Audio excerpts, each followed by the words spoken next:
Hi everyone, Michael from Bullion Now, bullionnow.com.au. So drum roll please, the announcement of a new store.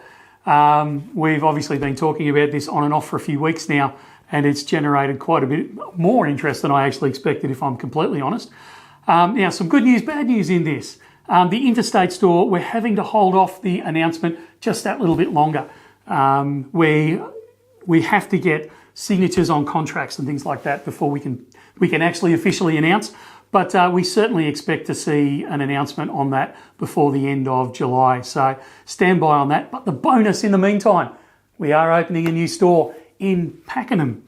So a lot of people will know we've had a dispatch facility away from Melbourne. We've actually got to move it there for a variety of boring reasons. And we're now moving, we've secured a place, we've signed on the dotted line, and we are opening a dispatch facility in Pakenham, and it has enough space, thankfully, for a store out the front. So that's incredible news. So that's going to service basically it can service anywhere. If you'd like to travel to Pakenham, you can come there, you can get free parking and do all your Bullion Now trading from there. But I guess it's kind of angled towards that eastern suburbs all the way through East Gippsland. You'll be able to come all the way in and not have to worry about the chaos of the CBD. You'll be able to do everything out of our Pakenham store.